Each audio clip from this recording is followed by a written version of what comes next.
بسم اللہ الرحمن الرحیم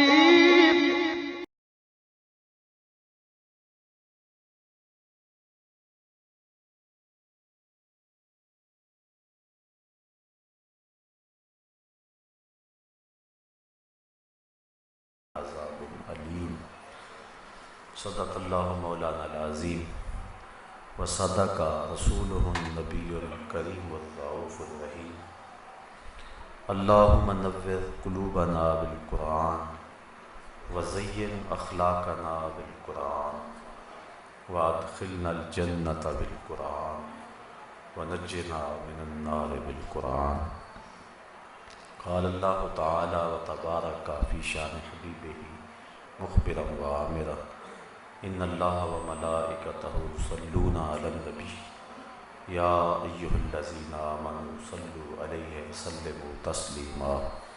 الصلاۃ والسلام علیک یا رسول اللہ وعلی آلک واصحابک یا حبیب اللہ۔ الصلاۃ والسلام علیک یا رسول اللہ وعلی آلک واصحابک یا محبوب رب العالمین۔ تمام حمد و ثنا، تعریف و توصیف اللہ جل مجدہ الکریم کی ذات بابرکات کے لیے، جو خالق کائنات بھی ہے اور مالک شہنشاہات بھی۔ اللہ جل وعلا کی حمد و ثنا کے بعد حضور نبی اکرم، شفیع امم، رسول محتشم، نبی مکرم، اللہ کے پیارے، امت کے سہارے، رب کے محبوب،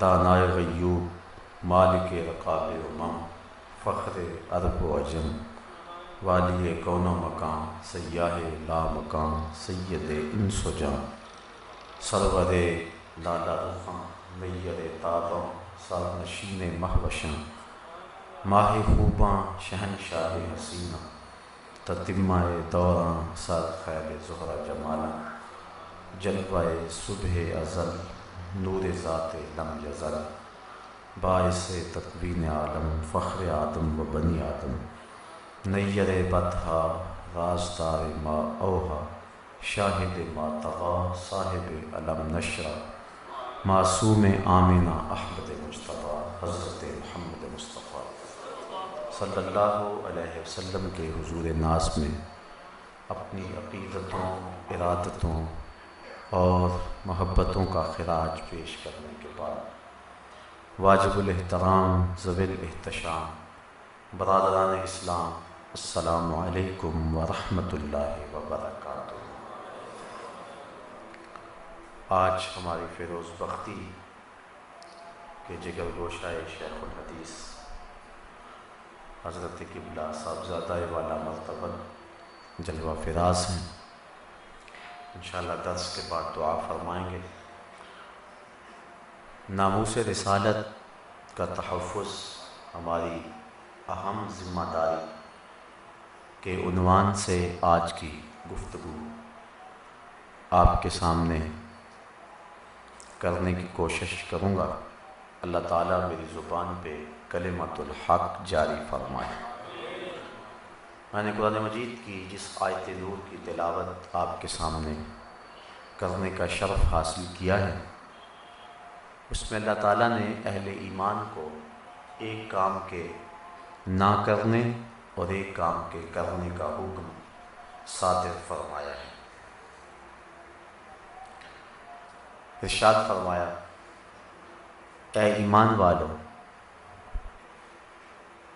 میرے نبی کے لیے رائنا کا لفظ نہ بولو۔ ہوا اس طرح کہ حضور نبی رحمت صلی اللہ علیہ وآلہ وسلم جب گفتگو ارشاد فرماتے، انداز بڑا سہل اور خوبصورت تھا۔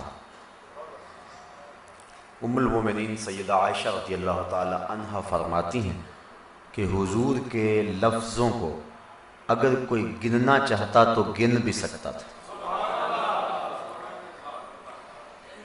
پھر گفتگو سامعین کے فہم کے مطابق ہوتی اور حکم دیا، کلم الناس علی قدر عقولہم لا علی عقولکم، جب بات کرو تو اپنے مخاطبین کے فہم کے مطابق کرو. جو تمہارے مخاطبین ہیں ان کا علمی مبلغ کیا ہے، ان کے نفسیات کیا ہے، ان کی ضرورت اور حاجت کیا ہے، گفتگو کرنے والا اس بات کا خیال رکھے تو اس کی گفتگو فصیح اور بلیغ ہو. ورنہ یہ فصاحت اور بلاغت کے برعکس ہوگی. دیوان غالب کا پہلا شعر غیر فصیح قرار دیا گیا. نقش فریادی ہے کس کی شوخی تحریر کا، کاغذی ہے پیرہن ہر پیکرے تصویر کا. اب اس شعر کی تشریح سمجھنے کے لیے غالب کی عود ہندی پڑھنا پڑتی ہے، پھر اس کے بعد اس شعر کی سمجھ آئے گی. کسی زمانے میں جو مظلوم ہوتے تھے وہ کاغذ کا لباس پہن لیتے تھے اور بادشاہوں کے حضور جاتے تھے. تو غالب کہتا ہے کہ میں بھی اپنے محبوب کے جور و ستم کو بیان کرنے کے لیے یہ کاغذ کا لباس پہنا ہے، اور میری غزلوں نے یہ لباس پہن کے محبوب کے ظلم بیان کرنے شروع کیے. مفہوم تو بڑا خوبصورت ہے، لیکن اس کو سمجھنے کے لیے آپ کو تکلف کرنا پڑے گا. تو جو نقاد ہیں وہ کہتے ہیں دیوان غالب کا پہلا شعر ہی غیر بلیغ ہے، غیر فصیح ہے. بلکہ وہ خود آگے اسی غزل میں جا کہتا ہے کہ آگہی دام شنیدن جس قدر چاہے بچا، مدعا ان کا ہے اپنے عالم تقریر کا. کہ جتنا مرضی کوشش کر مجھے سمجھنے کی، میں سمجھا نہیں جاؤں. تو یہ حسن نہیں ہوتا کلام کا کہ بات مشکل بنا دی جائے، کیونکہ کلام کا مقصد کسی تک اپنے جذبوں کا ابلاغ ہے. اپنے اندر جو بات ہے اس کو کسی تک پہنچانے کے لیے کلام کیا جاتا ہے. مقصد کلام کا یہ ہے. تو اگر مشکل پسندی میں بندہ پڑ جائے گا تو پھر مقصد حاصل نہیں ہو سکے گا. کوئی تمہاری علمیت کی داد تو دے دے گا، تمہیں باکمال ادیب تو مان لے گا، تمہیں لفظوں کا جادوگر اور سوداگر تو قرار دے دے گا، لیکن جو تم کہنا چاہ رہے ہو وہ اس کے اندر نہیں اترے گا. اس لیے کلام کی فصاحت یہ ہے کہ سامعین کے فہم کے مطابق بات کی جائے. اور حضور علیہ السلام فرماتے ہیں انا افصح العرب، عربوں میں سب سے فصیح اگر کوئی ہے تو وہ میں ہوں، سب سے زیادہ فصیح میں ہوں. اس لیے حضور جب گفتگو کرتے تھے تو ایک تو اگر کوئی لفظوں کو گننا چاہے تو گن سکتا تھا، دوسری بات کہ سامعین کے فہم کے مطابق کیا کرتے تھے، اور تیسری بات اللہ کے محبوب علیہ السلام جب کوئی بات کرتے تو اس کو 3 مرتبہ دہراتے تاکہ اچھی طرح بات سمجھ میں آ جائے. اور یہ حضور کا اعزاز ہے کہ ایک بات کو 3 بار بھی کریں تو پھر بھی اس کا حسن برقرار ہے. ایک بات کو میں 2-4 بار کروں گا تو آپ کہیں گے یہ تو کل بھی سنی ہے، یہ تو آپ نے پہلے بھی بیان کی ہے، لیکن یہ حضور کے کلام کا حسن ہے. ایک فارسی شاعر کہتا ہے مکرر گرچہ سہارا میز باشد طبیعت را ملال انگیز باشد. جو چیز بار بار بیان کی جائے اس میں جادو کا اثر بھی ہو پھر بھی طبیعت پہ بوجھ بنتی ہے. لیکن حضور ایک بات کو 100 بار بھی بیان کرے، ہر بار نئی چاشنی اور نئی لذت نصیب ہوتی تھی. تو مزاج تھا کہ ایک بات کو 3 مرتبہ بیان کرے. ہمیں تو اپنی گفتگو کو آپ تک پہنچانے کے لیے ضرورت ہے اس لاؤڈ اسپیکر کی. لائٹ بند ہو جائے تو قریب والے سنیں گے، دور تک آواز نہیں جائے. حضور علیہ السلام کو اس کی بھی ضرورت نہیں تھی. جب گفتگو کرتے الا صوتہ و احمر وجہہ، آواز بلند ہو جاتی، چہرے پہ سرخیاں آ جاتی. اور پھر کیفیت یہ تھی کہ جس طرح قریب بیٹھنے والا سنتا، جو سب سے آخر میں بیٹھے اس کو بھی ایسے ہی آواز پہنچتی. حجۃ الوداع کے موقع پہ 1,44,000 کا اجتماع تھا. اور آپ بتائیں کہ اس کا پھیلاؤ کتنا. یہ کل 2-3 ہزار لوگ ہوں گے تو سڑک تک لوگ پہنچ گئے تھے، تو 1,44,000 لوگوں کی تعداد کہاں تک پہنچی ہوگی. اور حضور کسوہ نامی اونٹنی پر بیٹھ کے باز کر رہے ہیں. جس طرح قریب والے کو آواز پہنچ رہی ہے، جو سب سے آخر والا ہے اس کو بھی ویسے ہی پہنچ رہی ہے. جب کوئی شخص گفتگو کرے تو اس کو دیکھیں تو زیادہ سمجھ آتی ہے، جس کو کہتے ہیں باڈی لینگویج. یعنی گفتگو کے سٹائل سے بھی بہت ساری چیزوں کی سمجھ آتی ہے. اس لیے جو مقرر ہے اس کو اونچی جگہ بیٹھنا پڑتا ہے. یہ سٹیج بنایا گیا ہے لیکن دور والوں کو نظر نہیں آیا. اس کے بعد پھر سٹیج کے اوپر ایک سٹیج بنایا گیا ہے تاکہ سب کو نظر آؤں، یہ میری مجبوری ہے کہ میں اوپر بیٹھوں، ورنہ علماء بزرگ نیچے بیٹھے ہوئے ہیں، میں اس لائق تو نہیں ہوں کہ میں اوپر بیٹھوں، یہ خطابت کی مجبوری ہے کہ میں اوپر بیٹھا ہوں۔ حضور کو یہ مجبوری بھی نہیں تھی۔ کان رسول اللہ صلی اللہ علیہ وسلم لیس بالطویل ولا بالقصیر، حضور نہ چھوٹے قد کے تھے نہ بڑے قد کے، درمیانی قد و قامت رکھتے تھے، لیکن 10,000 کا اجتماع ہو، حضور بیٹھے ہوں، لوگوں کے سروں سے حضور کے کندھے اونچے نظر آئے ہیں، حالانکہ لمبے لمبے قد و قامت والے لوگ موجود ہیں، لیکن حضور کے کندھے لوگوں کے سروں سے اونچے نظر آیا کرتے، باوجود کہ حضور طویل نہیں ہے، بہت لمبے نہیں ہیں، درمیانی قد و قامت۔ اور یہاں ایک بات ذوق کے لیے آ گئی، ایک دن حضور نے حضرت عباس بن عبد المطلب رضی اللہ تعالیٰ عنہ اپنے چچا سے پوچھا کہ چچا جان میں بڑا ہوں یا آپ بڑے ہیں؟ تو سنیے حضرت عباس بن عبد المطلب کیا جواب دیتے ہیں۔ عرض کی حضور سال میں نے زیادہ گزارے ہیں، بڑے ویسے آپ ہیں، سال میں نے زیادہ گزارے لیکن بڑے ویسے آپ ہیں۔ جو عمر میں بڑے تھے ایک جزوی امتیاز ہے، لیکن وہ بھی اس بات کو بیان کرنے کے لیے ادب کے کس کرینے کا لحاظ رکھے ہوئے۔ اور ہم اپنے دور کو دیکھیں کہ آج کیا ہو رہا ہے، آج مسجدوں میں ترازو گڑے ہوئے اور لوگ جن کو علم کی عین سے آشنائی بھی نہیں ہے وہ نبی کے علم کو تول رہے ہیں۔ اللہ اکبر، کیسا دور آ گیا۔ تو حضور علیہ السلام جب گفتگو کرتے تھے تو سب حضور کو دیکھتے تھے، کیونکہ حضور سب سے اونچے نظر آیا کرتے تھے۔ یہ وَرَفَعْنَا لَكَ ذِكْرَكَ کا ظہور ہے، ذکر بھی اونچا ہے، حضور کا قد کاٹ بھی اونچا ہے، عظمتیں بھی برتر ہیں، شانیں بھی بڑی ہیں۔ پھر میں تو اپنے موقف کو سمجھانے کے لیے کم از کم پونا گھنٹہ مجھے چاہیے، پھر میں کسی بات کو آپ تک پہنچا سکوں گا، پھر بھی بہت سارے معاملے تشنہ رہ جاتے ہیں۔ کل ایک مضمون چھڑا تھا، 1.5 گھنٹہ گزر گیا، لیکن بہت کچھ تھا جو بیان کرنا چاہیے تھا، میں نہیں کر پایا، باوجود کہ کوشش کرتا ہوں کہ وقت ضائع نہ ہو، لیکن اس کے باوجود میرے بس کا روگ نہیں ہے۔ مجھے کم از کم اپنی بات کو آپ تک پہنچانے کے لیے پونا گھنٹہ چاہیے، لیکن حضور کو اس کی بھی ضرورت نہیں ہے۔ آپ حضور کے خطبات اٹھائیں، 10-15 منٹ لگتے ہیں، ہر شے سمجھاتے ہیں۔ یہ حضور کے کلام کا حسن ہے۔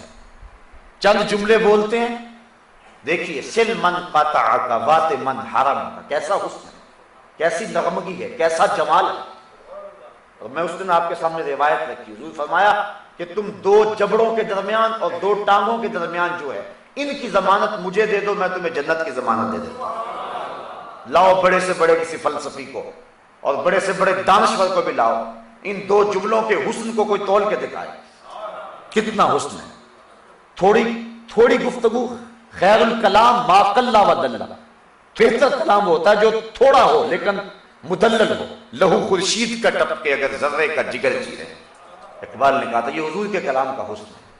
تاریخ فرشتہ میں یہ واقعہ موجود ہے کہ سلطان محمود غزنوی کو اس بات پہ شک تھا کہ میرا باپ سلطان سبکتگین ہے یا کوئی اور۔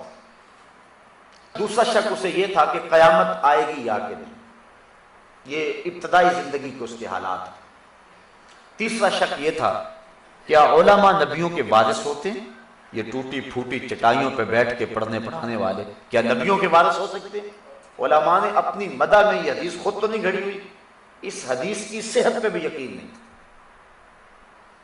ایک دن بادشاہ محل سے نکلا، سونے کا شمعدان خادم لیے آگے آگے چل رہا ہے، دیکھا کہ ایک طالب علم ہے جو مدرسے میں اپنا سبق یاد کرتا ہے، چھوٹی چھوٹی 4 دیواری ہے، مدرسے کی لالٹین میں تیل نہ ہونے کی وجہ سے جب سبق بھولتا ہے تو قریبی ایک ہندو بنیے کی دکان پہ جا کے اپنی کتاب کھول کے دیکھتا ہے، بھولتا ہے تو پھر آتا ہے، پھر آ کے یاد کرتا ہے، بھولتا ہے تو پھر دکان پہ جاتا ہے۔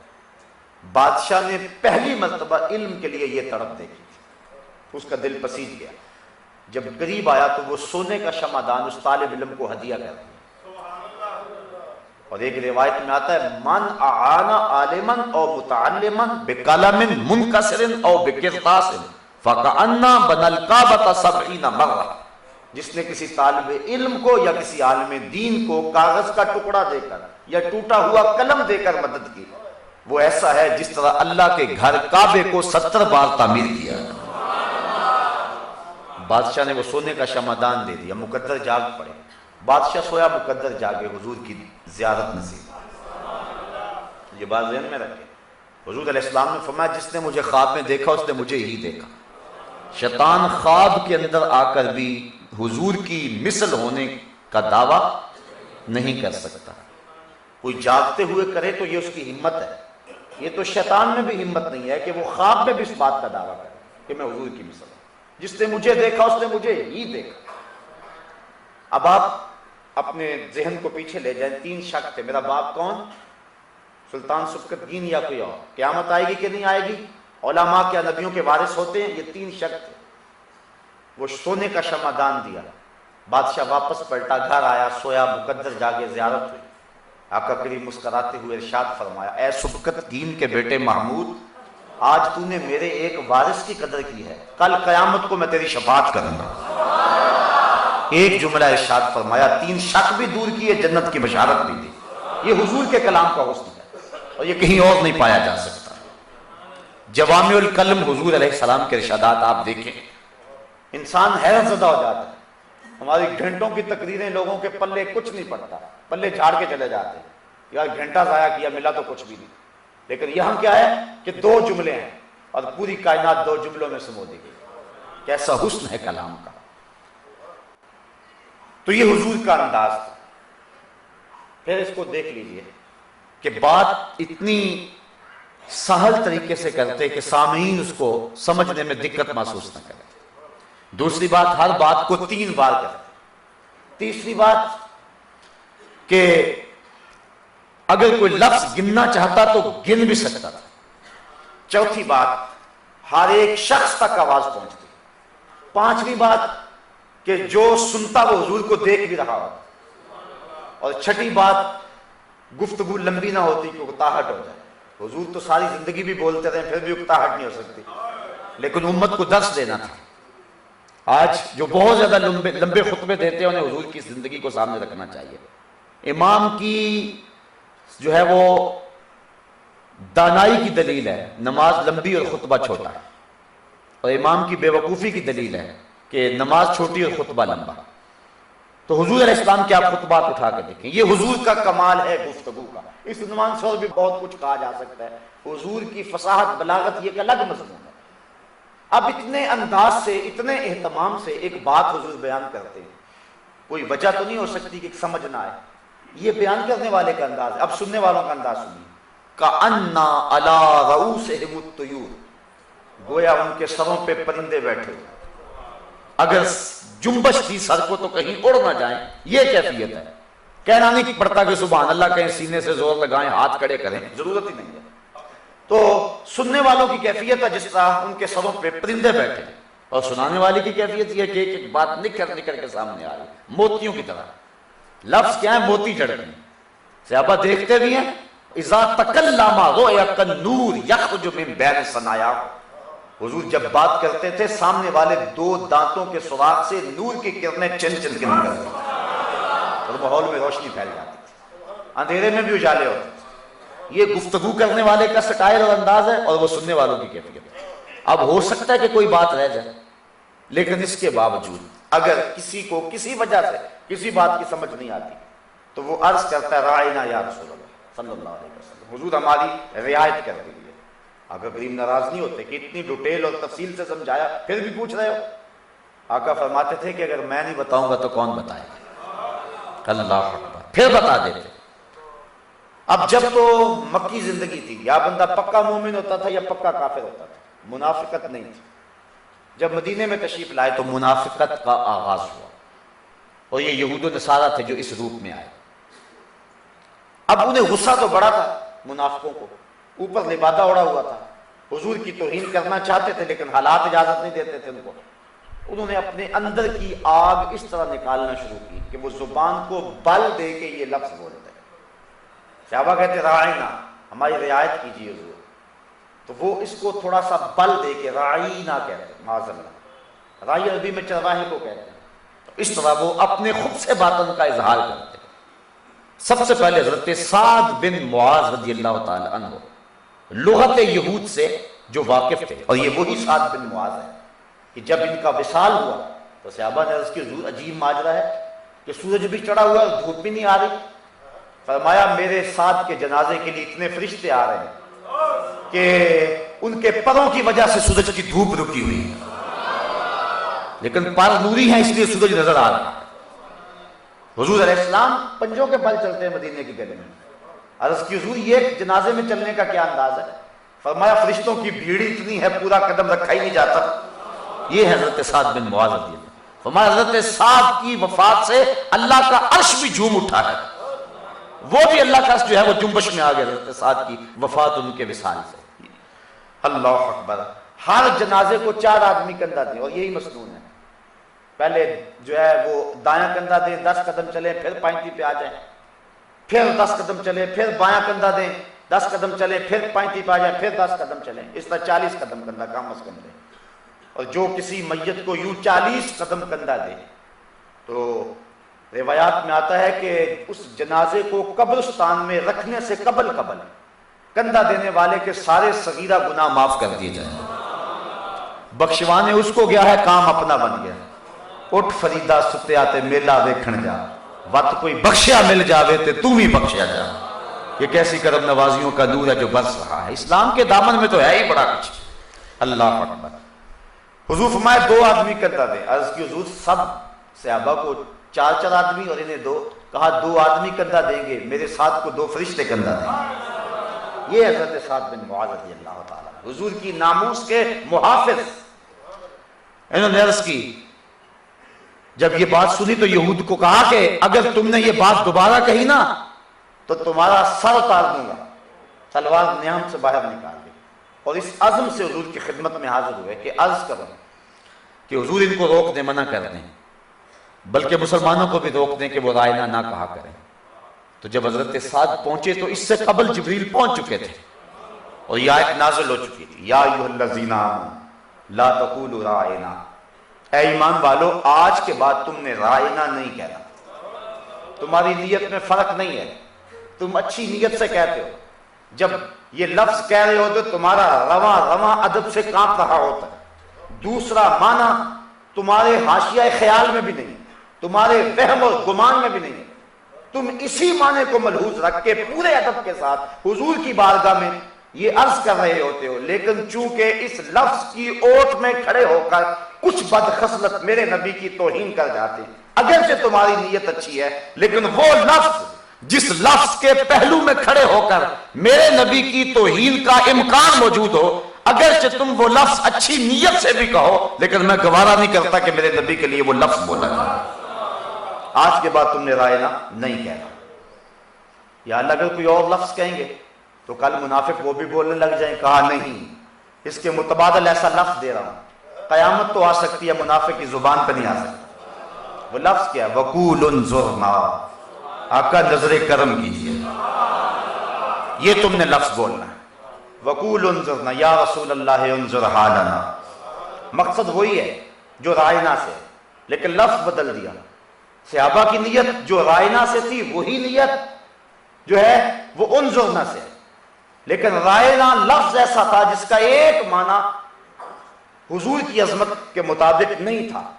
اس لیے اللہ تعالیٰ نے کہا کہ تم نے میرے نبی کے لیے یہ لفظ نہیں بولنا. اس علماء نے بیان فرمایا ایسا لفظ کہ جو توہین کا وہم ڈالتا ہو، گو اس میں توہین نہ ہو اور بولنے والا توہین کی نیت نہ کرے، تو فرمایا پھر بھی حضور کی بارگاہ میں وہ لفظ نہیں بولنا چاہیے. یہ اس آیت کریمہ کا مفاد ہے اور اس آیت کریمہ سے یہ فائدہ ہمیں حاصل ہو رہا ہے. وہ لفظ جس لفظ کے 2 پہلو ہوں، ایک اچھائی والا ایک برائی والا. بولنے والا اچھائی والا معنی مراد لے، برائی والا اس کے ذہن میں بھی نہ ہو. لیکن حضور کا ادب اور احترام اور عزت اور ناموس یہ تقاضا کرتی ہے کہ نبی علیہ السلام کے لیے وہ لفظ بھی نہ بولا جائے جس میں ایک دوسرا امکان کسی طرح موجود ہو.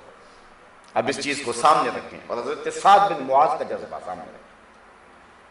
بلکہ حضرت امام مالک نے فتویٰ دیا. کسی شخص نے کہا کہ مدینے کی مٹی خراب ہے تو امام مالک نے اس کو 30 کوڑے مروائے. کہا گو یہاں کچھ بھی نہ ہوگے، لیکن تم کون ہوتے ہو مدینے کی مٹی کو خراب کہنے لگے. چونکہ شہر کو نسبت ہے محبوب سے، اور کل منسوب الی محبوب محبوب، جو شے یار سے منسوب ہو وہ بھی تو محبوب ہوتی ہے۔ پائے سگ بوسیدہ مجنو خلق گفتہ اینچے سود، گفت این سگ گاہے گاہے کوئے لیلا رفتہ ہو۔ کسی نے مجنو کو کتے کے پاؤں چومتے ہوئے دیکھا، کہا انسان ہو کے کتے کے پاؤں چوم رہے ہو؟ کہا تم نہیں جانتے، یہ کتا کبھی کبھی یار کی گلی سے گزرتا ہے۔ جو کتا کبھی کبھی یار کے کوچے سے گزر جائے اس کتے کے پاؤں چومے، پھر کوچہ حبیب کا عالم کیا ہوگا۔ اس لیے کہا جس نے مدینے کی مٹی کو بنجر کہا، خراب کہا، اس کو 30 کوڑے مارے جائیں۔ حضرت قاضی ابو یوسف علیہ رحمہ آپ بیٹھے تھے، تشریف فرما تھے، ہارون رشید کا دسترخوان تھا، تو کدو شریف آیا، اس نے کہا کہ انا لا احبہ، میں اسے پسند نہیں کرتا۔ امام قاضی ابو یوسف نے تلوار نیام سے بال کھینچ لی، کہا توبہ کر ورنہ تیری گردن اتار دوں گا۔ جس کدو کو حضور نے پسند کیا تو جرت کیسے کی ہے کہے کہ میں پسند نہیں کرتا ہوں۔ یہ حضور کے ادب کا عالم ہے، یہ حضور کی ناموس ہے، یہ حضور کی عزت ہے، حضور کی قدر و منزلت ہے۔ اس بات پر چاروں ائمہ متفق ہیں، اختلاف نہیں ہے کہ حضور کا گستاخ واجب القتل ہے، اگرچہ وہ کافر ہو اور اگر وہ کلمہ پڑھنے کے بعد توہین رسالت کرے اور توہین رسالت سے وہ کافر اور مرتد ہو جائے، دونوں صورتوں میں وہ واجب القتل ہے۔ کتاب الخراج میں قاضی ابو یوسف علیہ رحمہ نے تو یہاں تک لکھا، آپ فرماتے ہیں اگر وہ توبہ بھی کرے تو اس کی توبہ نہیں مانی جائے۔ اس کی وجہ اس لیے کہ یہ حقوق اللہ سے نہیں ہے، حقوق العباد سے ہے، یعنی کسی شخص کو، کسی عدالت کو اور کسی تنظیم کو کوئی حق نہیں پہنچتا کہ وہ گستاخ رسول کو معاف کرے۔ حضور کا اپنا حق ہے، حضور خود معاف کریں تو کریں، لیکن حضور اب تو اس دنیا سے چلے گئے، اپنی زندگی میں حضور نے معاف بھی کیا ہے اور سزا بھی دلوائی ہے، دونوں مثالیں موجود ہیں۔ پتھر مارنے والوں کو اور گلے میں کپڑا ڈالنے والوں کو، اوجریاں پھینکنے والوں کو، جان کے دشمنوں کو، گالیاں دینے والوں کو حضور نے کہا ہے لا تثریب علیکم اليوم اذهبوا انتم الطلقاء، جاؤ چلے جاؤ، تم آزاد ہو۔ آج میں وہی کہوں گا جو حضرت یوسف نے اپنے بھائیوں سے کہا تھا۔ یہ بھی ایک منظر ہے، اور دوسرا منظر یہ بھی ہے، اسی فتح مکہ کے موقع پہ جو لوگ حضور کی حجب کہا کرتے تھے، ابن خطل، اس کی لونڈیا جو ہے وہ فرتنہ اور ارنب اور قرینہ، یہ جتنی بھی یہ تھیں، اور اس کے علاوہ کتنے لوگ تھے جن کا حضور نے نام لے کر کہا، ان میں کعب بن زہیر بھی تھا جو بعد میں معاف کر دیا گیا۔ حضور نے سخت حکم دیا، جو ہاتھ کھڑے کر لے معاف کر دینا، دروازہ بند کر لے معاف کر دینا، ابو سفیان کے گھر چلا جائے معاف کر دینا، حرم میں آ جائے معاف کر دینا، اسلحہ پھینک دے معاف کر دینا، امان مانگ لے امان دے دینا۔ لیکن یہ لوگ جو ہیں یہ اگر کعبے کی دیواروں سے بھی چمٹ جائیں وہاں بھی قتل کر دینا، اتنا سخت فتویٰ دیا۔ اور ابن خطل کو صحابہ نے دیکھا کہ وہ دیوار کعبہ کے ساتھ چمٹا ہوا ہے اور پردے کے اندر ہے، تو عرض کی حضور یہ ابن خطل چمٹا ہوا ہے، تو فرمایا اس کو یہی قتل کرو، اور اس کو چاہے زمزم اور مقام ابراہیم کے درمیان جو جگہ ہے وہاں قتل کر دیا گیا۔ اس ناپاک کے گندے خون سے حرم کو بچا لیا جاتا اور مسجد سے باہر جا کے قتل کیا جاتا، یہاں کیوں مارا گیا؟ دنیا کو بتلانا مقصود تھا، گستاخ رسول چند سانسوں کی مہلت کا روادار بھی نہیں ہے، جہاں ملے اسے وہی قتل کر، اس کی لونڈیوں کو بھی قتل کر دیا گیا۔ ایک بھاگ گئی، پھر بعد میں اسلام لے آئی۔ کعب بن زہیر کے بارے میں کہا من لقی منکم کعب بن زہیر فلیقتلہ، جس کو کعب بن زہیر ملے چھوڑے نہ جائے، اس کو قتل کر دو۔ کعب بن زہیر بھاگ گیا طائف، بھائی نے اس کو خبر پہنچائی تو بچ نہیں سکے گا، کہاں کہاں چھپے گا، جگہ جگہ تو حضور کے غلام رہتے ہیں، گلی گلی میری یاد بچھی ہے، پیارے رستہ دیکھ کے چل، مجھ سے اتنی وحشت ہے تو میری حدوں سے دور نکل، کدھر جائے؟ تو کعب بن مالک رات کے اندھیرے میں چھپ کے آ گیا، حضور سے نے حرم میں بیٹھے تھے، پاس آ کے کہتا ہے حضور اگر کعب کو ڈھونڈ لائیں تو معاف کر دو گے؟ حضور مسکرا کے کہا کعب تو آج گیا جا، میں نے معاف کر دیا۔ اب عرض کرتا ہے حضور جس زبان سے آپ کی حجب کیا کرتا تھا اجازت چاہتا ہوں اس سے آپ کی نعت پڑھو۔ فرمایا ٹھہر جو ذرا ممبر بچھا لینے دو۔ ممبر بچ گیا، لوگ آگے، اب کعب ممبر پہ بیٹھتا اور کہتا کہ اتیت عند رسول اللہ معتذرا والعذر عند رسول اللہ مقبول، ان رسول لنور یستضاء بہ محمد سیف من سیوف الہند مسلول. اللہ کہتا لوگوں میں آیا تھا معافی کے لیے، یہاں آ کر پتا چلا نبی تو ہے ہی بڑا بندہ نواز. اللہ اکبر. پھر کیا کہتا ہے؟ ان رسول لنور، بے شک اللہ کا نبی نور ہے، یستضاء بہ محمد، جس سے پورا زمانہ چمک رہا ہے، سیف من سیوف اللہ مسلول، ہندوستان کے لوہے کی تلواروں میں سے ایک تنی ہوئی تلوار ہے. حضور فرمایا باقی ٹھیک ہے تمہارا، لیکن مجھے سیوف الہند نہ کہو، من سیوف اللہ کہو، میں اللہ کی تلوار. اللہ اکبر. تو حضور نے اپنے دشمنوں کو معاف بھی کیا ہے، اپنے دشمنوں کو سزا بھی دلوائی ہے. ابن خطل کی مثال ہے، کعب بن اشرف کی مثال ہے، اور اس کے علاوہ کئی مثالیں زمانہ نبوی کے اندر. حضور نے خود کہا کون میری طرف سے فلاں کی خبر لے گا، ایسا ہوا ہے. تو یہ اختیار مجھے بھی ہے، آپ کو بھی ہے، ہم اپنے دشمن کو چاہے معاف کر دیں اور چاہے اس کو سزا دے دیں. آج لوگ کہتے ہیں حضور نے تو چادریں بچھائی ہیں. بیٹے کے قاتل کے پاؤں تلے بچھانا چادر تیری جواں مردی کا پتہ چلے. اپنے قاتل کو، اپنے دشمن کو، اپنے گستاخ کو معاف کرنا اور بات ہے، اور محبوب کے دشمن کو معاف کرنا اور بات ہے. اس میں فرق ہے. اگر کالج کے پرنسپل کی توہین کر دے تو 2 طالب علم جا کے تھانے صلح کرائیں گے؟ کیسے ہو سکتا ہے؟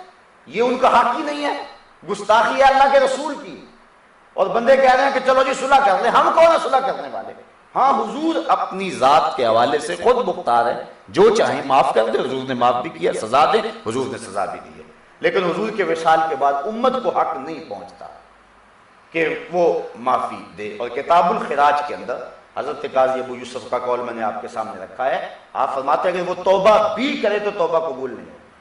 اور جن لوگوں نے کہا اس کی توبہ قبول ہوگی تو انہوں نے اس معنی میں یہ بات کہی ہے کہ وہ سچی توبہ کرے، سزا اس کو پھر بھی دی جائے گی. اس کا گناہ معاف ہو سکتا ہے سچی توبہ سے، لیکن اس کی یہ جو سزا ہے قتل اس کو کرنا، یہ پھر بھی نہیں ٹلے گا. جس طرح کوئی شادی شدہ زانی زنا کرتا ہے تو اس کو حد شرعی نافذ اس کے اوپر کی جاتی ہے، تو اس وقت وہ توبہ بھی کر لے تو حد بھی لگ گئی اور توبہ بھی اس نے کر لی تو وہ گناہ سے پاک ہو گیا، دنیا کی نظروں میں پاک ہو گیا، دیانتاً بھی اور شریعتاً دونوں طرح وہ پاک ہو گیا. اس طرح اگر کوئی سچے دل سے توبہ کر لے، اسلام لے آئے کہ ساتھ ساتھ اس کو جو ہے وہ حداً قتل کیا جائے گا، لیکن اس کا گناہ معاف ہو سکتا ہے کیونکہ اس نے سچے دل سے توبہ کی ہے. یہ جنہوں نے توبہ کا قول کیا انہوں نے اس معنی میں کیا ہے، نہ یہ ہے کہ جو مرضی گستاخ رسول کرتا رہے اور جب اس کے ٹکٹکی پہ باندھنے لگے تو پھر وہ توبہ کر لے. یہ تو دروازہ کھولنے والی بات ہے. تو یہ بات ذہن میں رکھیں کہ یہ امت کا شروع سے مزاج رہا ہے، اور چاروں ائمہ اس پہ متفق ہیں کہ حضور علیہ السلام کے گستاخ کی سزا قتل ہی ہے. یہ میرا عنوان نہیں ہے، یہ ایک الگ مضمون ہے، لیکن اس عنوان کے ساتھ یہ بات میں نے کرنی ہے کہ یہ ہماری ذمہ داری ہے کہ حضور کے ناموس کی حفاظت کریں. وہ عوامی لوگ ہوں، وہ علماء ہوں، وہ حکمران ہوں، یہ ان کی ذمہ داری اور ہر دور میں ان کی ذمہ داری رہی ہے.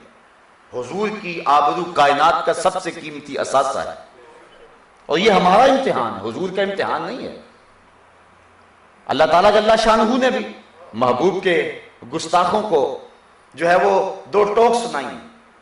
ابو جہل ابو لہب نے کہا تبن لکا ہنالک سائر اليوم لہذا جماعتنا، تو فوراً تازیانہ ہے تبت یدا ابی لہب وتب، تیرے دونوں ٹوٹ جائیں.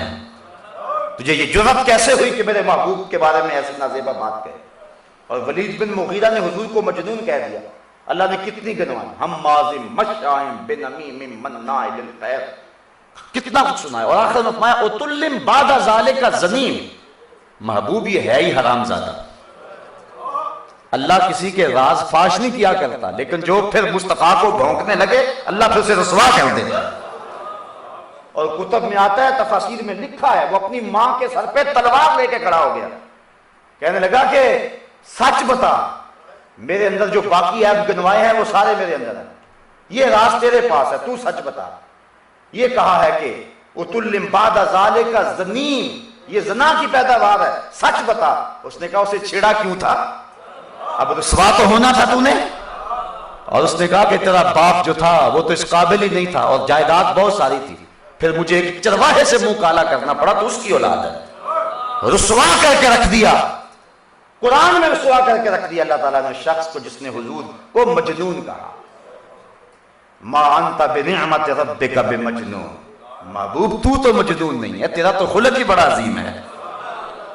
کس منہ سے اس نے بات کی؟ جو زمانے کو عقل و دانش سکھانے آیا ہے، بھلا وہ مجنون ہو سکتا ہے؟ اور اللہ نے ساری چیزیں کھول کے سامنے رکھی. قرآن مجید میں آپ کئی مقامات آپ دیکھیں گے اللہ تعالیٰ نے معاف نہیں کیا حضور کے گستاخ. اللہ اکبر. جمیل اگر کانٹے پہ چھاتی تھی تو پھر کہا کہ یہ کھجور کی رسی سے ہی مرے، اور پھر ایسا ہی ہوا. آس بن وائل نے جب حضور کے 2 فرزند انتقال کرے، ایک مکے میں اور ایک مدینہ شریف، انہوں نے کہا کہ معاذ اللہ ابتر ہو گئے، اولاد نرینہ نہیں رہی. اللہ تعالیٰ نے سورہ کوثر نازل کی، انا آتیناک الکوثر. محبوب ہم نے تو تمہیں کوثر دیا. کوثر کے کئی مفاہیم ہیں، امام غازی نے تقریباً اس کے 20 معنی لکھے ہیں، لیکن یہاں ایک معنی یہ بھی بیان کیا ہے کہ کوثر کا معنی اولاد کثیر ہے. اس نے کہا تھا کہ آپ کی اولاد نہیں، اللہ کہتا ہے محبوب جتنی اولاد تیری ہے کسی اور کی ہو ہی نہیں سکتی.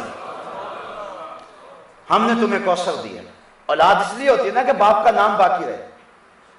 آج ممبر و محراب پہ بھی حضور کا نام ہے، غاروں اور پہاڑوں پہ بھی حضور کا نام ہے، کائنات کے کونے کونے اور گوشے گوشے میں حضور کا نام ہے.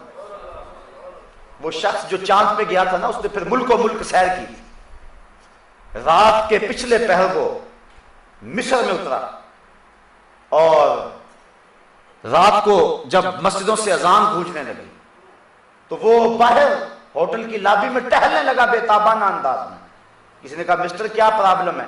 کہا مجھے بتاؤ میں زمین پہ ہوں یا پھر چاند پہ آ گیا ہوں؟ لوگوں نے کہا کیا ہوا ہے؟ کہا جب چاند پہ تھا اس وقت بھی یہ آوازیں آتی تھی، زمین پہ آیا ہوں پھر بھی یہ آوازیں آ رہی ہیں. کیا ہی شان احمدی کا چمن میں ظہور ہے، ہر گل میں ہر شجر میں محمد کا نور ہے. گلی گلی میری یاد بچھی ہے، پیارے رستہ دیکھ کے چل، مجھ سے اتنی وحشت ہے تو میری حدوں سے دور نکل. تو کائنات کا کوئی گوشہ کوئی کونا ایسا نہیں جہاں حضور کا ذکر ہو. اللہ کہتا محبوب جتنی اولاد تیری ہے اتنی کسی کی بھی. اور یہ جو کہہ رہا ہے انا شان آقا ہو والا ابتر، یہ تیرا دشمن جو ہے یہ بے اولاد ہو. اچھا یہاں ایک بڑی خوبصورت بات، اور وہ یہ اللہ کہے ابتر اور اس کے چاروں بیٹے زندہ رہیں. اللہ کہے محبوب جس نے تجھے ابتر کہا یہ ابتر ہے. ابتر ہوتا ہے جس کی اولاد نرینہ نہ ہو. اللہ کہتا ہے محبوب یہ ابتر ہے جو تیرا دشمن ہے. انا شان آقا ہو والا ابتر، لیکن اس کے چاروں بیٹے زندہ رہے، مرے نہیں. اور اللہ کہے ابتر، میں اگر بد دعا دوں گا تو وہ بد دعا ہوگی، اور اللہ جو فرمائے گا وہ تقدیر کا فیصلہ ہوگا. اللہ کہے ابتر اور اس کے چاروں بیٹے زندہ رہیں. اصل بات یہ ہے کہ اولاد اس لیے ہوتی ہے کہ نفع ہو، اور اس کے چاروں بیٹے تھے تو زندہ، لیکن چاروں بیٹے کلمہ پڑھ کے محمد عربی کے غلام بن گئے. اس نے حضور کو ابتر کہا تھا. اللہ نے کہا محبوب دیکھ تیری شانیں، بیٹے اس کے ہیں گیت تیرے گائیں گے. یہ ابتر ہے، تو ابتر نہیں ہے، یہ ابتر ہے. تو اللہ نے اپنے محبوب کی ناموس کا دفاع کیا. صحابہ کی زندگیاں دیکھ لیں، حضرت عمر فاروق کا طریقہ دیکھ لیں. تلوار نیام سے نکالتے تھے یا نہیں نکالتے؟ یہ ذمہ داری ہے امت کی. جب ایک یہودی اور ایک منافق دونوں کا آپس میں جھگڑا ہو گیا، فیصلہ حضور کے پاس آیا، دلائل سنے، میرٹ پہ فیصلہ کیا. سچا یہودی تھا، کہا تو سچا ہے، فیصلہ تیرے حق میں. واپس پلٹے، اس نے کہا مجھے فیصلہ منظور نہیں، حضرت عمر کے پاس جانا رضی اللہ تعالیٰ. اس کا خیال تھا وہ کافروں کے بارے میں بڑے سخت ہے، جب سنیں گے میں مومن ہوں اور یہ کافر ہے اور یہودی ہے تو سنتے ہی میرے حق میں فیصلہ دے دیں گے. حاضر ہوئے، دروازہ کھٹکھٹایا، آپ تشریف لائے. کیا ماجرا ہے؟ کہا جی اس کا اور میرا جھگڑا ہے، میرے دلائل یہ ہیں. کہا ہاں میاں تم دلائل دو. کہا میری صرف ایک ہی دلیل ہے کہ اس مقدمے کا فیصلہ تمہارے نبی میرے حق میں کر چکے. آپ نے اس منافق سے کہا واقعی؟ کہا ہاں. کہا ٹھہرو میں بھی ابھی کرتا ہوں. اندر گئے، واپس آئے تو ہاتھ میں تلوار تھی، اور اس منافق کا سر توڑتے ہوئے کہا ہا قاضا عقدی لمن لم یرض بقضاء اللہ ورسولہ، جو اللہ اس کے رسول کے فیصلے کو نہیں مانتا عمر کی تلوار اس کا ایسے ہی فیصلہ کرتی. مدینے میں شور مچ گیا، عمر نے ایک مومن کو قتل کر دیا. وہ جلوس لے کر خاندان والے حضور کی بارگاہ میں گئے، احتجاجی جلوس نکالا کہ عمر سے قصاص لیا جائے. انہوں نے ایک مسلمان کو قتل کر دیا. فرمایا بلاؤ عمر کو. حضرت عمر فاروق بلوائے گئے، ابھی پہنچے نہیں تھے جبریل پہلے آ گئے. فلا وربک لا یؤمنون حتی یحکموک فیما شجر بینہم. محبوب مجھے تیرے رب کی قسم، مجھے تیرے رب کی قسم. اور ذرا غور تو کیجیے، اللہ کہتا ہے محبوب تیرے رب کی قسم. اللہ کو بھی اس پہ ناز ہے کہ میں محبوب کا رب ہوں. فلا ورب، یہ نہیں کہا مجھے میری قسم، یہ بھی نہیں کہا مجھے میری قسم، کہا مجھے تیرے رب کی قسم. یار خدا کو ناز ہے کہ میں مصطفیٰ کا رب ہوں، ہمیں ناز نہ ہو کہ ہم نبی کے امتی ہیں. فخر کا دل میں دریچہ باز کرنا چاہیے، جن کا تو آقا ہے ان کو ناز کرنا چاہیے. ہمیں ناز اس پر ہم حضور کے امتی. نبیوں نے تو آرزویں کی ہیں، یا اللہ اس نبی کی امت سے ہو جائے. 12 نبیوں نے آرزو کی. حضرت عیسیٰ اپنی قوم کو کہہ رہے ہیں لوگوں میں جا رہا ہوں، میرے بعد اب وہی آئے گا. چلو نام بھی بتا دیتا ہوں، مبشرا برسول یاتی من بعد اسمہ احمد، نام احمد ہوگا. ایک حواری اٹھ کے کھڑا ہو گیا، حضرت جس کے قصیدے آپ پڑھ رہے ہیں کیا وہ آپ سے بھی افضل ہوگا؟ حیرت سے پوچھتے ہیں. ہر امتی کا خیال ہے کہ میرے نبی سے افضل کون ہو سکتا ہے. ایک مرید سوچتا ہے میرے پیر سے بہتر کون ہو سکتا ہے. ایک شاگرد سوچتا ہے میرے استاد سے بہتر کون ہو سکتا ہے. ایک کارکن سوچتا ہے میرے لیڈر سے بہتر کون ہو سکتا ہے. ایک بیٹا سوچتا ہے کہ میرے باپ سے بہتر کون ہو سکتا ہے. امتی سوچتا ہے میرے نبی سے بہتر کون ہو سکتا ہے. وہ تو بدبخت ہے جو نبی بھی مانتا اور عیب بھی نکالتا ہے. یہ ہو ہی نہیں سکتا کہ جہاں محبت ہو وہاں عیب نظر آئے. محبوباں تے نکتہ چینی جڑا کرن تو باز نہیں آਉਂدا، اصل منافق جانی اس نو وہ جھوٹے پیار جتاوندا. سانو دسیا عشق دے مفتی جڑا مڑ مڑ پیا فرماوندا آزم جتھے دل لگ جاوے اوتھے عیب نظر نہیں آتا. عیب ہو بھی تو نظر، اور جہاں ہو ہی نہ. خلقت مبرئا من کل عیب، جہاں عیب ہے ہی نہیں وہ کمال حسن حضور ہے کہ گمان نقص جہاں نہیں. یہی پھول خار سے دور ہے، یہی شمع ہے کہ دھواں نہیں. تو کہا حضرت جس کے قصیدے آپ بھی پڑھ رہے ہیں کیا وہ آپ سے بھی افضل ہوگا؟ جب خاکے چھپے تھے تو میں نے جگہ جگہ یہ بات کہی تھی، آپ کو بھی یاد ہوگا، میں نے وینس میرج ہال میں بھی کہا تھا. میں نے کہا یہ مغرب کے اوباش اور غنڈے ذرا اپنے مذہب کی کتابیں پڑھ کے دیکھ لیتے اور میرے نبی کے قصیدے دیکھتے. انجیل برنباس میں آج بھی لفظ موجود ہیں. حضرت عیسیٰ کا حواری پوچھتا ہے حضرت جس کے قصیدے آپ بھی پڑھ رہے ہیں کیا وہ آپ سے بھی افضل ہے؟ سنو حضرت عیسیٰ کیا کہہ رہے ہیں، ٹھنڈ پڑ جائے گی کلیجے. حضرت عیسیٰ نے کہا افضل ہونے کی بات کرتے ہو، وہ تو اتنی عظمتوں کا حامل ہے، اگر اس کے نالین کے تسمے کھولنے کی سعادت ابن مریم کو مل جائے تو یہ بھی مقدر کی بات ہے. وہ اتنا اونچا نبی ہے کہ اس کے نالین کے تسمے کھولنے کی سعادت مل جائے تو یہ بھی مقدر کی کہانی. چاند کی طرف منہ کر کے تھوکنے سے چاند کی نوری کرنوں کو میلا نہیں کیا جا سکتا، اپنا ہی منہ گندا کرنا ہے. ان لوگوں نے اپنی بدبختی میں اضافہ کیا، نبی کی عظمت کا کچھ نہیں بگاڑ سکتے. نبی کی عظمت روشن ہی رہے گی. یہ چاند چڑھا ہے چڑھا ہوا رہے گا، کوئی اس کو غروب نہیں کر سکتا. یہ سورج طلوع ہے طلوع ہی رہے گا، اس کو کوئی غروب نہیں کر سکتا. سیدہ عائشہ رضی اللہ تعالیٰ عنہ فرماتی ہیں لوگوں ایک تمہارا چاند ہے، ایک تمہارا سورج ہے، ایک میرا سورج ہے. تمہارا سورج صبح چڑھتا ہے شام کو غروب ہو جاتا ہے، لیکن میرا جو سورج ہے جب چڑھتا ہے پھر غروب ہوتا ہی نہیں ہے. حضور کا اقبال کبھی غروب نہیں ہونے والا ہے. قیامت کے دن پتہ چلے گا جب سارے نبی بھی حضور کے پیچھے ہوں گے. اللہ اکبر. لواء الحمد بیدی یوم القیامہ، فرمایا حمد کا جھنڈا میرے ہاتھ میں ہوگا، سارے نبی میرے جھنڈے کے سائے تلے ہوں گے.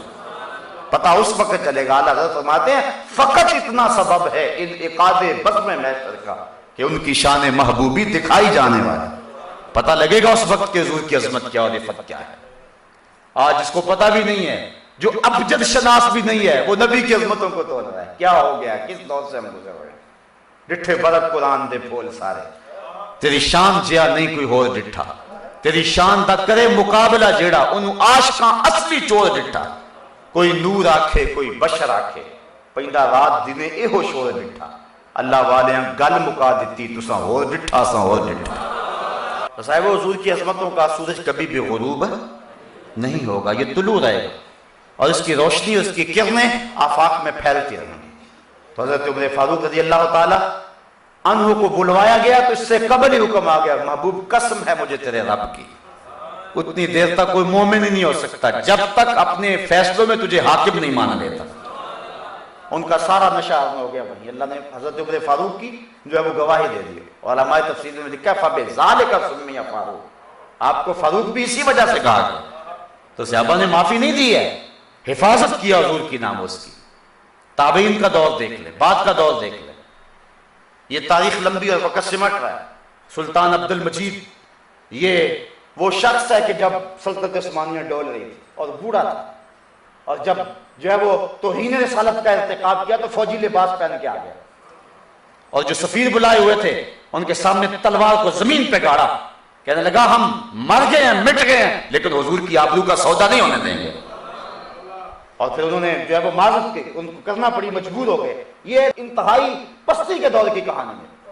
1925 کے اندر تو خلافت ٹوٹ پھوٹ جاتی ہے، یہ سے چند دنوں کی پہلے کہانی، جب ہم بالکل کمزور تھے. یہ ان دنوں کی کہانی ہے، اور جب ہمارے ایمان قوی تھے.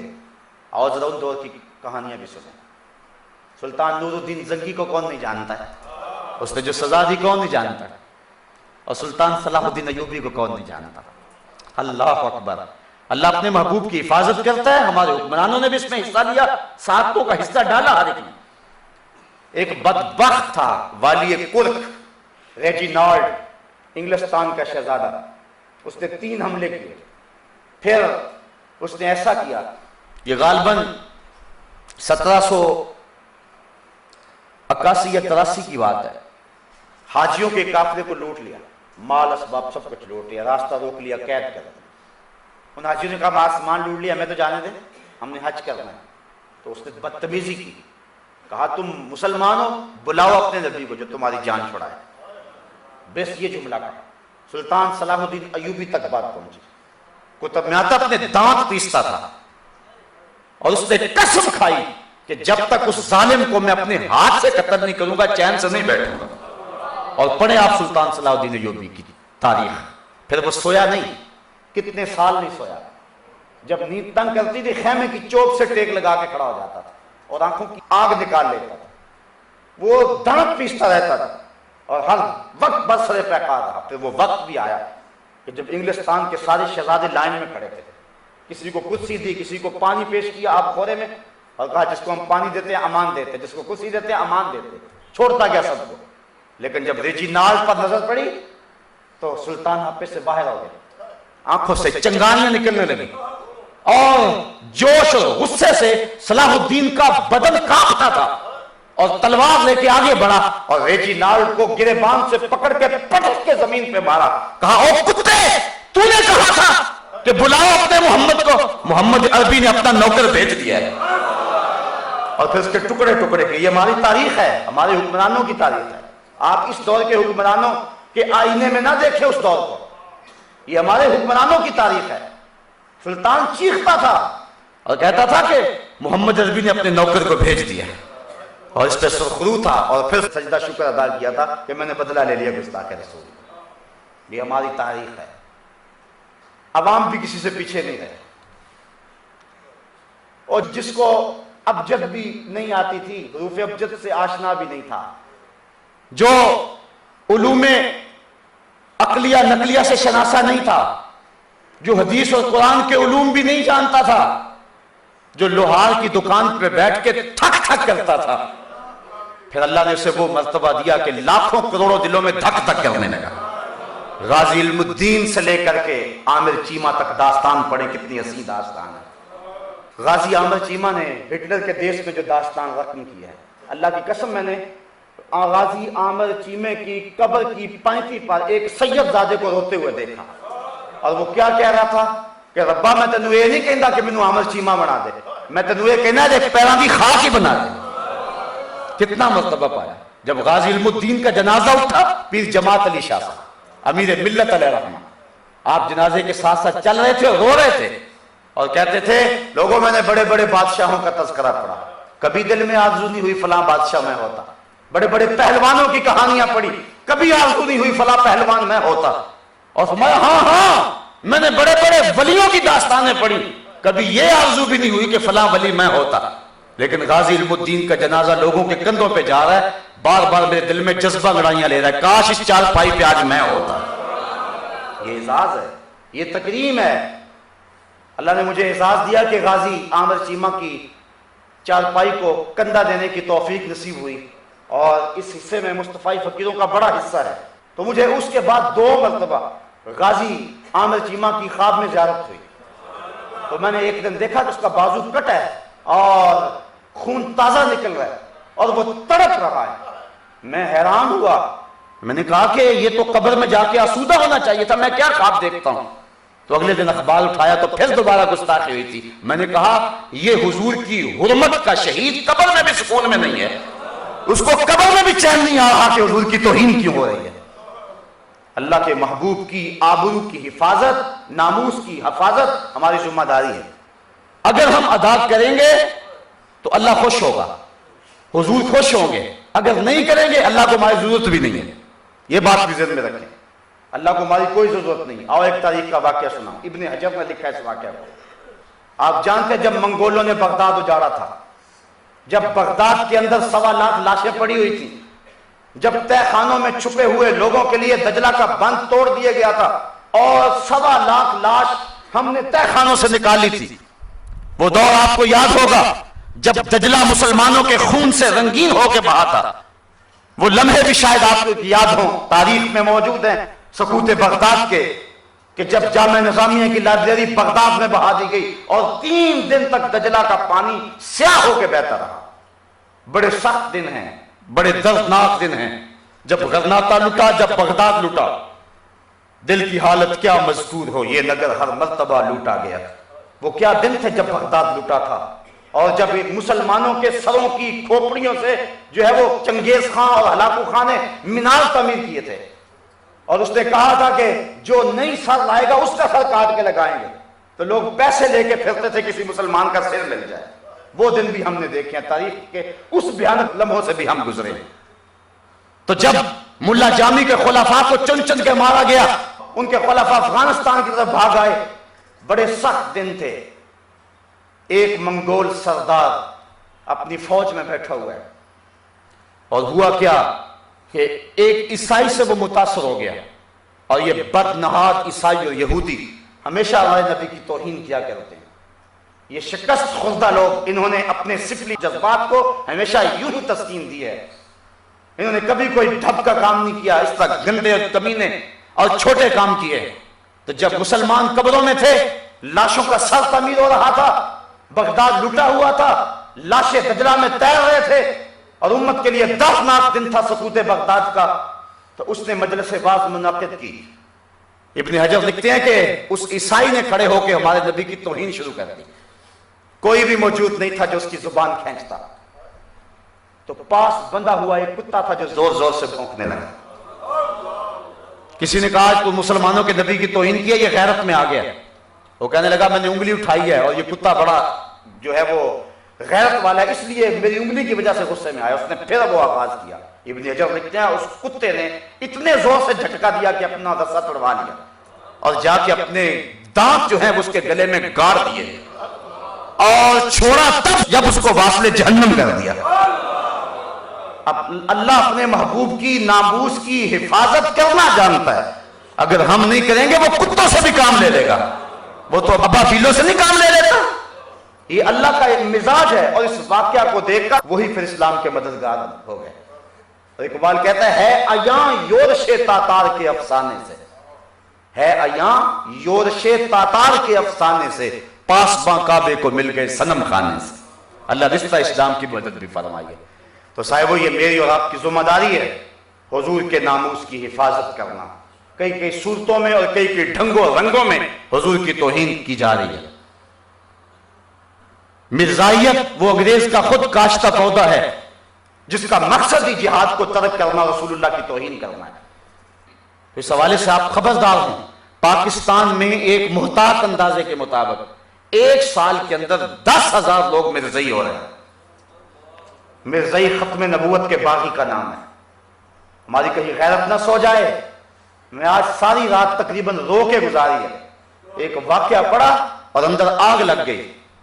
53 کی جب تحریک چلی اور لاہور کے اندر ایک بوڑھی ماں اپنے یتیم بچے کی بارات لے کے جا رہی تھی کہ راستے کے اندر گولیوں کی آواز آئی۔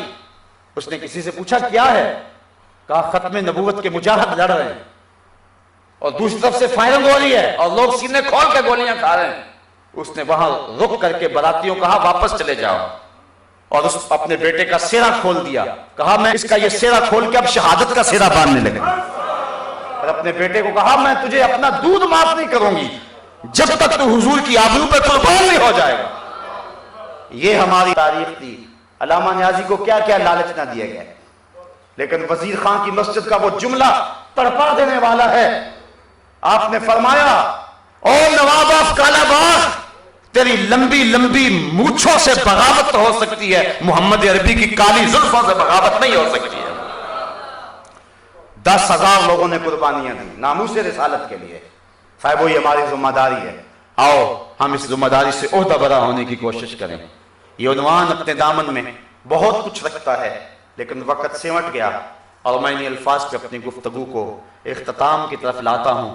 ہم نے ہر دور میں تقدیس رسالت کے لیے ظلم کی تیز ہواؤں سے بغاوت کی ہے، توڑ کے سلسلہ سیاست کا فسو فقط ایک نام محمد سے محبت کی ہے. آؤ ہم دوبارہ اپنے اس عہد کو تازہ کریں اور حضور کے نام پر اپنا سب کچھ قربان کرنے کے لیے تیار ہو جائیں. چہرے پہ داڑھی سجانا مشکل کیا ہے، لوگوں نے تو جانیں مار دی ہیں. حضور کے نام پہ لوگوں نے سب کچھ قربان کر دیا ہے. ہم ابھی یہاں آڑے ہوئے ہیں، ہمیں یہ بھی سمجھ نہیں آ رہی ہے. آئیں بڑھیں، اپنا سب کچھ حضور کے نام پہ لگا دیں. میرے استاد المکرم ایک بات کہا کرتے تھے، بڑی خوبصورت بات. آپ فرمایا کرتے تھے یہ نہ ہو کہ لوگ تمہیں پوچھیں تم کون ہوتے ہو اور تمہیں بتانا پڑے مسلمان ہوتے ہیں. آپ فرمایا کرتے تھے نہ بھائی تم دور سے آ رہے ہو، لوگ پہچان کے کہیں وہ دیکھو آقا کا غلام آ رہا. آؤ اپنی پہچان اس رنگ کے اندر لے آئیں.